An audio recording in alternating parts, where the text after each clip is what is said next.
Gising sa umaga, bukas ng tindahan, mag-display ng mga paninda bago mag-almusal.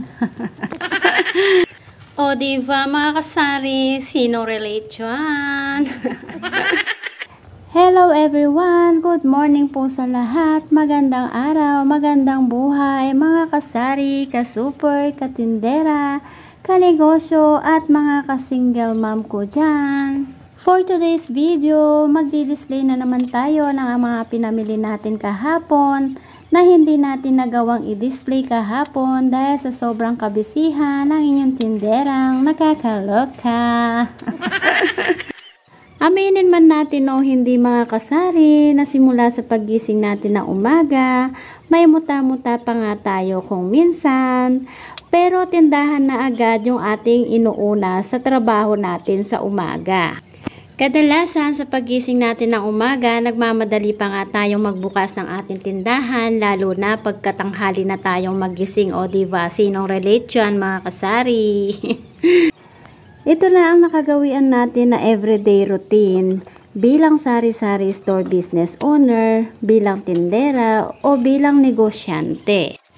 Simula sa pagbubukas ng ating tindahan, pagdi-display, pag-aayos ng ating tindahan, pag-check ng mga kulang-kulang sa ating tindahan, paglilista ng mga dapat bilhin para sa ating tindahan, ay kasama na yan sa ating pang-araw-araw na routine bilang negosyante o bilang tindera.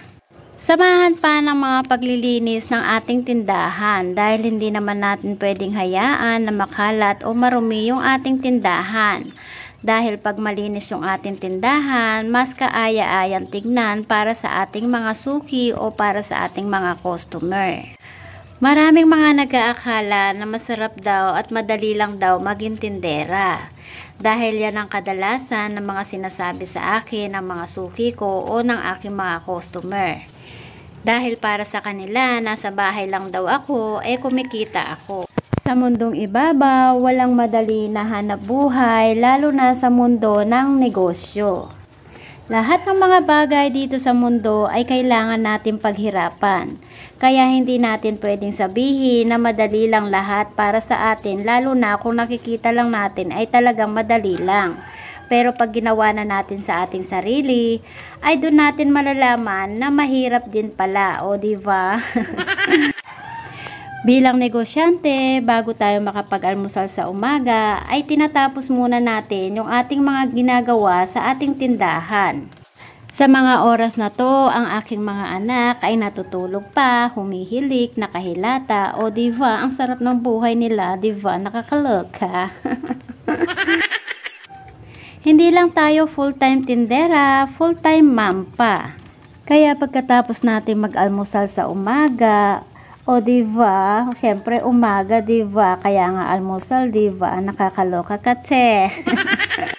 Konting upo lang tayo, ay maya-maya, luto na naman tayo ng ating tanghalian. O diba, kung minsan pa nga pag hindi tayo nakapalengke na maaga, tapos nating mag-almusal, punta na naman tayo sa palengke para bumili ng ating lulutuin sa tanghalian. At tapos naman natin kumain ng tanghalian, konting higa-higa lang at maya-maya naman arriba-arriba na naman tayo sa paglilinis ng ating bahay. Madalas pa nga sa isang araw ay hindi man lang tayo makaupo o makahiga dahil sa dami ng ating mga gawain bilang tindera at bilang negosyante at bilang nanay. Lalo na pag sinabayan yung ating mga gawain ng ating paglalaba, o diba, talagang hindi tayo makakapagpahinga sa isang araw.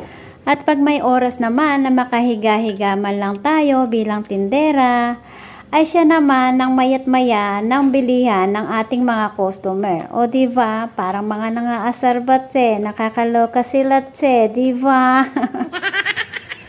Bilang nanay, lalo na pag single mom ka, ay wala kang dapat sayangin. Dahil bawat segundo, bawat minuto, at bawat oras ay mahalaga para sa atin para kumita. Lahat ng ating mga ginagawa, iniisip natin palagi ay para sa ating mga anak dahil para sa kanilang magandang kinabukasan. O diba, ang dami nating mga chichirya, lalo na itong mga malalaki natin. Dati ang binibili ko lang yan, 3 hanggang 5 piraso, pero ngayon mas dinagdagan ko, kaya nakakatuwa naman. Ang sarap tingnan sa ating tindahan, diba? Lalo na pag ganitong mga punong-puno talaga yung ating chichirya section. Napakasarap tingnan sa ating sari-sari store, lalo na sa paningin ng ating mga customer. Marami silang pagpipilian. So, itong ating clover cheese, wala tayong nabili sa suki nating grocery kasi wala na silang stock. Ayan. Loaded na loaded yung ating chichirya section pa more. So, hanggang dito lang ang ating vlog for today. Thank you for watching. See you on my next vlog. Bye-bye! Please subscribe to my second channel and follow me and like to my FB page Goddess Vlogs. You can join also to my group, Sari Sari Owner Business Group. It's all about Sari Sari business.